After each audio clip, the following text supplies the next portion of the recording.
오늘부터 읽어가는 말씀 21장과 22장의 내용은 제사장들에게 요구되는 거룩함, 그에 대한 규례를 기록해 주고 있습니다. 여기 17장부터 20장까지의 내용에서는 일반 백성들에 대하여 하나님이 당시 그들에게 요구하셨던 거룩함에 대한 규례 소개를 했다면, 오늘 내일 읽어가는 이 말씀에서는 제사장들에 대하여 말씀을 주고 있습니다. 일반 백성들에게도 하나님의 백성이라고 하는 명칭이 있지만, 또 그 가운데서 제사장, 또 제사장들 가운데서도 대제사장에게는 더 엄격한 거룩함을 하나님이 요구하고 계시다 하는 것을 보게 됩니다. 오늘 우리가 읽은 말씀 4절 말씀에 보면 이렇게 말하죠.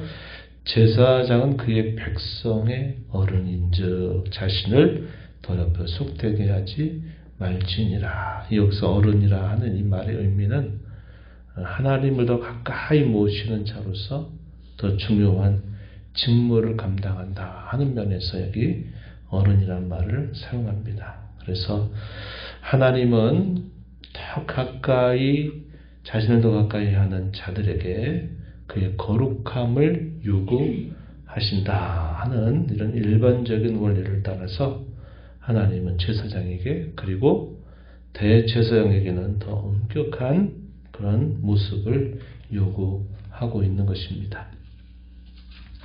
이스라엘 백성들이 하나님이 그들과 언약을 맺으시면서 이스라엘 백성들을 어떻게 삼기를 원하셨는가, 우리가 여러 번 확인한 것처럼 출애굽기 19장 말씀에 보게 되면 이스라엘 백성들을 거룩한 제사장의 나라로 삼기 원한다 하는 말씀을 주신 바가 있습니다. 그래서 제사장 나라를 삼기 원하시는 그 하나님의 뜻에 따라서 이 제사장에게는 이런 나라 전체의 모델이 되기도 해야 된다 하는 것입니다. 그리고 이 제사장, 특별히 대제사장의 경우는 우리가 아는 것처럼 예수 그리스도의 대제사장의 직분을 예표하기 때문에 더욱더 온전하고 흠이 없어야 될 것을 요구하고 있는 겁니다. 오늘 우리의 시대로 보게 되면 참 맞지 않는 그런 상황처럼 보이지만, 구약 시대의 경우에는 모든 면에서 흠이 없고 모든 면에서 거룩함을 잘 유지하는 자가 하나님 앞에서 중요한 직무를 감당할 수 있었다는 것을 우리가 이런 말씀을 통해서 확인하게 됩니다. 오늘 21장의 내용에서는 제사장과 대제사장의 경우에 상을 당하게 될 때, 그리고 그들이 결혼해서 이제 경건한 후손들을 이어가게 될 때 요구되는 그런 규례들에 대하여 말씀을 해주고, 또한은 그들의 육체적인 흠이나 장애가 있어서도 안 될 것을 요구하는 말씀이 주어지게 됩니다. 1절부터 9절에 읽은 말씀 중에서는 제사장이 상을 당하게 되는 경우, 제사장이 가정을 이루게 되는 경우 이러한 규례가 있다 하는 말씀을 소개해 줍니다. 예를 들어 제사장의 경우에는 고륙지친, 살부치와 같이 아주 가까이 있는 자신의 가족들, 부모나 형제나 자녀나 또 출가를 하지 않은 그 자녀, 딸이 상을 당하게 될 때는 예외 규정이 있지만, 그러나 그 외의 다른 경우에는 시신으로 인해서 자신을 더럽히지 말라, 이렇게 말씀을 하십니다. 구약시대에 이런 시체와 닿게 되면 부정해진다, 제사를 드릴 수 없다라는 규정은 우리가 앞에서 읽은 바와 같아요. 왜 그러냐? 이것은 죽음이라고 하는 것 자체가 그 근원으로 들어가게 되면 범죄로 인해서 시작된 일이기 때문에 그러하다는 겁니다. 원래 사람에게 죽음이 처음부터 있었던 것은 아니었죠. 우리가 아는 바와 같이 첫사람 아담이 범죄하는 그 일을 통해서 세상에 죽음이라고 하는 것이 들어오게 된 겁니다. 그것이 죽음이라고 하는 것은 생명과 반대되는 것이고, 이 죽음은 죄와 관련이 되고 있다는 겁니다. 그런 의미에서 제사장의 경우는 이런 시신들, 시체들과 접촉하지 말 것을 특별히 요구했고, 일반 백성의 경우도 시체와 접촉을 하게 되면 일정 기간 부정한 상태에 있었던 것을 우리가 앞에서도 확인한 바가 있습니다. 그래서 제사장의 경우는 가족들 외에는 다른 시체로도 접촉하지 말아라. 장례는 할 수 있다 이 말입니다. 자기 육체를 손상시키는 행위에 대해서는 철저하게 금하고 있습니다. 이방인들의 풍속 가운데서 자신들의 극도의 어떤 슬픔이나 극도로 바라고 있는 어떤 그들의 바람을 표시할 때 자기의 몸을 손상시키는 그런 일들이 있었던 것을 우리는 알게 됩니다. 그래서 이런 이방의 족속들이 하는 것과 같은 그러한 일들을 제사장은 특별히 더해서는 안 되었다 하는 것을 우리가 알게 돼요. 우리가 잘 아는 바와 같이 엘리야와 당시의 바알과 거리 선지자들의 모습을 보면 우리가 알 수 있죠. 그들이 제사들을 드려도 신이 응답하지 않게 되니까 자기들의 몸을 상에서 피를 흘리면서 막 신에게 응답해달라고 막 요구를 하는데 신이 죽어 있다 보니까 응답이 없는 것이죠. 그래서 고대의 그런 이방의 종교에서 있었던 이런 풍습은 절대로 제사장이 따라해서는 안 되었다 하는 것을 보여주고 있습니다. 부정한 결혼도 금하고 있어요. 기생이나 부정한 여인, 순결하지 못한 여인과 절대로 결혼을 해서는 안 됐습니다. 이혼한 여자의 경우에도 구약시대 때는 결혼을 금하였다 이 말이죠. 제사장의 경우는. 그리고 제사장의 딸이 음행을 하게 되면 불사를 하고 말합니다. 그 이유가 9절에 보니까 그의 아버지를 욕되게 한 일이다. 자신만 흠이하고 정결하면 되는 게 아니라 자신의 가정 가운데서도 절대로 그런 일이 없어야 된다. 이렇게 말하는 겁니다. 원수의 회방거리나 뭔가 문제가 될 만한 것들이 있어서는 안 될 것을 엄격하게 요구하고 있는 것이죠. 이에 더하여서 대제사장의 경우에는 더욱더 엄격한 자세가 요구가 되었는데, 심지어는 자기의 가족들의 장례조차도 대제사장은 그것에 하지 않도록 그렇게 명령을 주시는 겁니다.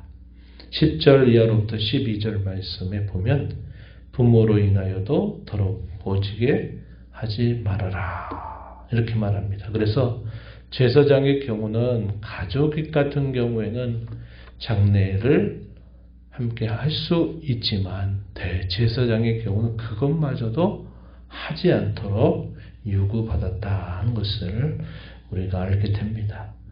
또한 대제사장이 결혼하게 될 때 아내가 될 사람은 자기 백성 가운데서 순결한 처녀만이 아내가 될 수 있도록 했던 것입니다. 왜냐? 대제사장은 아까도 말씀드렸듯이 그리스도를 예표하고 상징하는 중요한 역할이었기 때문에 이러한 모든 일에 있어서 흠이 없고 또 온전해야 된다 하는 사실들을 요구하고 있었다 하는 것입니다.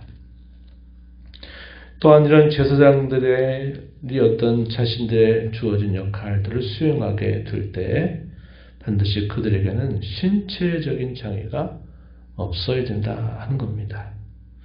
신체적으로 장애가 있는 경우라 하더라도 그들에게 주어진 제사장에 주어진 몫을 취하는 일에 있어서는 동등하게 취할 수 있었지만 특별히 제사의 직무를 감당하는 데 있어서는 그 직무를 하지 못하도록 규정을 해주셨습니다. 성소에서 자신들이 해야 될 직무를 하지 못하게 하셨다는 거죠. 예를 들어서 맹인이 된다든지 다리를 저는 자나 코가 불하는 자나 지체가 더한 자, 손가락의 수가 더 많다든지 또 발가락 숫자가 많다든지, 그래서 지체가 더한 자라든지 발이 부러진 자나 손이 부러진 자, 손실이 된 자, 이런 자의 경우에도 역시 그런 역할들을 감당하지 못하게 했다는 겁니다. 18절부터 20절 이건 말씀해 보니까 정상적인 그런 신체적인 정상적인 사람이 아닌 경우에는 이렇게 제사장으로서의 그 직무를 감당할 수 없었다. 이렇게 가르쳐 주고 있습니다. 이러한 경우에는 휘장 안에 들어갈 수가 없고 제단을 가까이 할 수가 없었습니다.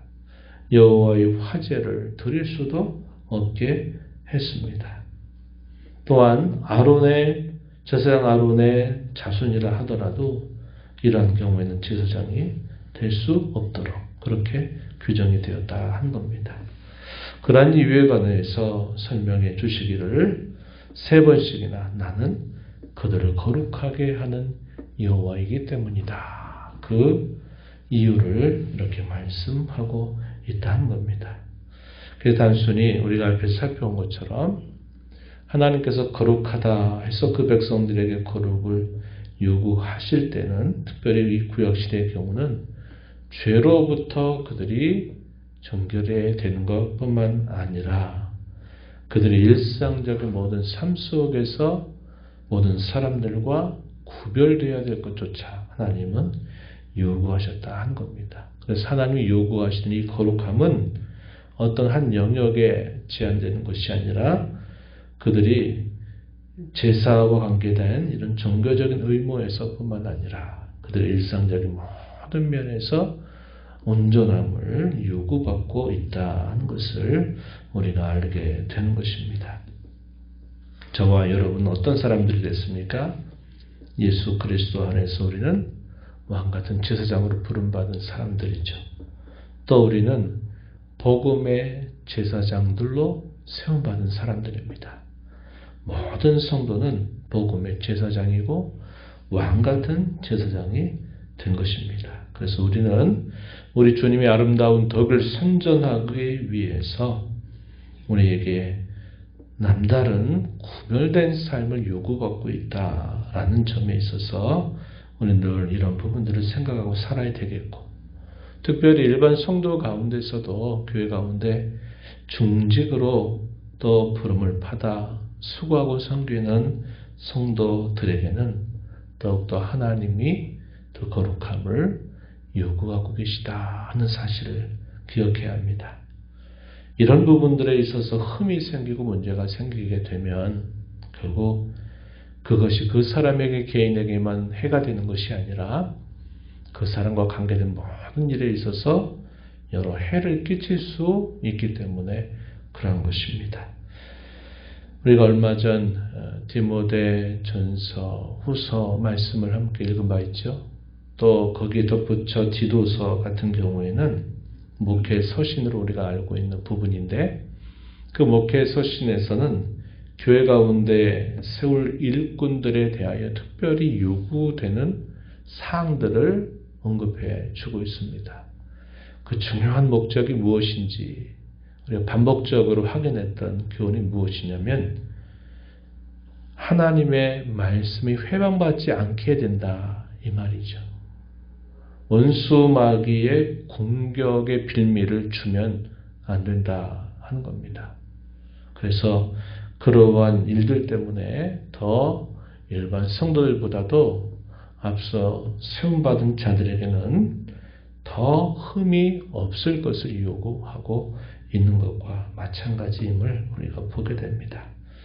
우리가 오늘 이 말씀을 보면서 구약시대와 동일한 규례가 우리에게 적용이 되는 것은 아니라 할지라도 그 원리만큼은 우리에게 그대로 적용이 된다는 것을 기억하고, 저와 여러분은 교회 가운데 직분을 맡기 전이라 하더라도 우리는 왕같은 제사장, 복음의 제사장이 된 사람들임을 기억하면서 우리의 마음의 생각이나 또 우리가 말하는 것이나 우리가 살아가는 모든 삶에 있어서 하나님이 원하시는 그 거룩함을 잘 담아내고 또 잘 드러내고 또 그러한 일에 힘써 나가는 삶이 되어야 하겠습니다.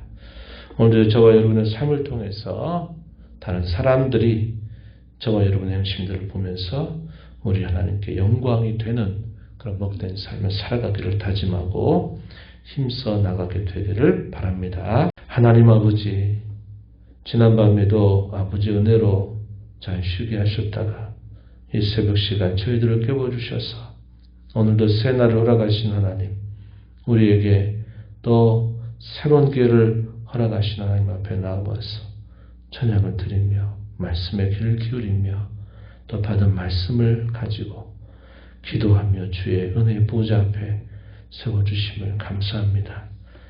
저희들을 복음의 제사장으로 부르시고 왕같은 제사장으로 삼아주신 하나님의 은혜에 감사하면서 오늘도 저희들의 말과 행실들을 통해서 다른 사람들을 그리스도에게 화목하게 하고 그리스도를 소개하는 복된 삶을 살아가도록 모든 면에서 거룩하고 정결하고 또 흠이 없는 삶을 살아가는 저희들이 되도록 저희들을 인도하시고 붙들어 주시옵소서.